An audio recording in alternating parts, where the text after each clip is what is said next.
नमस्कार दर्शक बंधु जय जगन्नाथ। यही भिडटी आपण मानक पई बहुत गुरुत्वपूर्ण एवं हेल्पफुल मध्य रही अछि।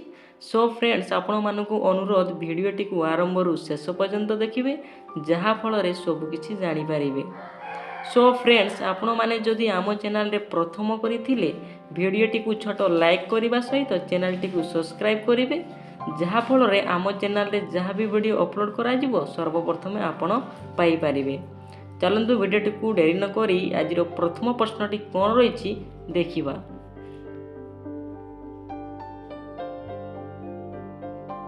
सो फ्रेंड्स आज प्रथम प्रश्नटी हेउची मलकंटक हेउथिबा लोक केउटी भूल रे भी न खाइबा उचित। सो फ्रेंड्स आपण मानक पई ऑप्शन रही ऑप्शन ए लेंबू, option B mutton, option C कोबी, ऑप्शन डी कोमला। सो फ्रेंड्स यार सटीक उत्तरटी हेउची ऑप्शन बी मटन। मलकंटक हेउथिबा लोक मटन भूल रे भी न खाइबा उचित। सो फ्रेंड्स आपण मानक पई परवर्ती प्रश्न केउ फल नियमित खाइबा द्वारा मलकंटक रोग 3 दिन रे भल होई थाए। सो फ्रेंड्स आपण मानक पई ऑप्शन रही ऑप्शन ए कदली, ऑप्शन बी पपीता, ऑप्शन सी अंगूर, ऑप्शन डी कमला।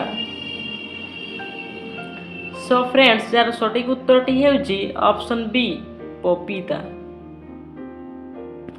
पपीता नियमित खाइबा द्वारा मलकंटक रोग 3 दिन रे भल होई थाए। सो फ्रेंड्स आपण मानक पई परवर्ती प्रश्न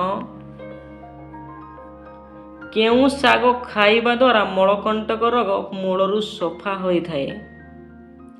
केउ साग खाइबा द्वारा मलकंटक रोग मूलरू सफा होई थाए। सो फ्रेंड्स आपण मानक पई ऑप्शन रही ऑप्शन ए पालंग साग, ऑप्शन बी मूला साग, ऑप्शन सी कलम साग, ऑप्शन डी सजना साग। सो फ्रेंड्स यार सटीक उत्तरटी हेउची ऑप्शन ए पालंग साग। पालंग साग खाइबा द्वारा मलकंटक रोग मूलरू सफा होई थाए। सो फ्रेंड्स आपण मानक पई परवर्ती प्रश्न मलकंट रोगी पेट सफा करिबा पई केउ साग खाइबा उचित अटे। सो फ्रेंड्स आपण मानक पई ऑप्शन रही ऑप्शन ए पालंग साग, ऑप्शन बी मूला साग, ऑप्शन सी कोबी साग, ऑप्शन डी सजना साग। सो फ्रेंड्स यार सटीक उत्तरटी हेउची ऑप्शन बी मूला साग।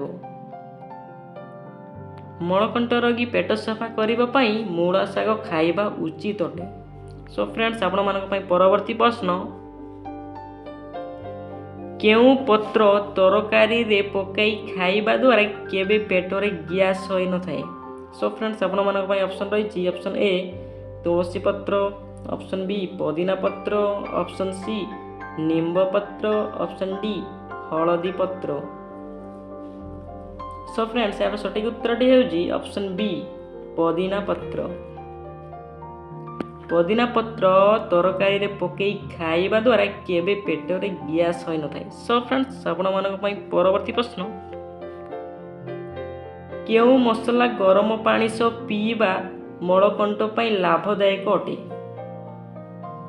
सो फ्रेंड्स आपण मानक पई ऑप्शन रही ऑप्शन ए जीरा, ऑप्शन बी हळदी, ऑप्शन सी मरीच, ऑप्शन डी धनिया। सो फ्रेंड्स यार सटीक उत्तरटी हेउची ऑप्शन ए जीरा। जीरा गरम पानी सह पीबा मलकंट पई लाभदायक अटे। सो फ्रेंड्स आपण मानक पई परवर्ती प्रश्न मलकंट होइथिले केउ फल खाइबा आदौ उचित नुहे। सो फ्रेंड्स आपण मानक पई ऑप्शन रही ऑप्शन ए तरबुज, ऑप्शन बी कमला, ऑप्शन सी अंगूर, ऑप्शन डी सेव। सो फ्रेंड्स यार सटीक उत्तरटी हेउची ऑप्शन बी कमला।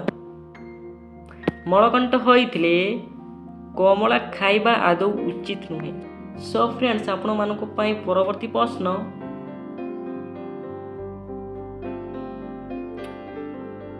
ମଳକଣ୍ଟ ରୋଗୀ କେଉଁ ପରିବା ଖାଇବା ଶରୀର ପ୍ରତି ହାନିକାରକ ଅଟେ? ସୋ ଫ୍ରେଣ୍ଡସ୍ ଆପଣମାନଙ୍କ ପାଇଁ ଅପସନ୍ ରହିଛି ଅପସନ୍ ଏ ଗାଜର, ଅପସନ୍ ବି କାକୁଡ଼ି, ଅପସନ୍ ସି ଆଳୁ, ଅପସନ୍ ଡି ଫୁଲକୋବି। ସୋ ଫ୍ରେଣ୍ଡସ୍ ଏହାର ସଠିକ୍ ଉତ୍ତରଟି ହେଉଛି ଅପସନ୍ ଡି ଫୁଲକୋବି। ମଳକଣ୍ଟ ରୋଗୀ ଫୁଲକୋବି ଖାଇବା ଶରୀର ପ୍ରତି ହାନିକାରକ ଅଟେ। ସୋ ଫ୍ରେଣ୍ଡସ୍ ଆପଣମାନଙ୍କୁ ଏହି ଭିଡ଼ିଓଟି ହେଲ୍ପଫୁଲ୍ ଲାଗିଥିଲେ ଭିଡ଼ିଓଟିକୁ ଛୋଟ ଲାଇକ୍ କରିବା ସହିତ ଚ୍ୟାନେଲଟିକୁ ସବସ୍କ୍ରାଇବ୍ କରିବେ। ରହୁଛି ଜୟ ଜଗନ୍ନାଥ।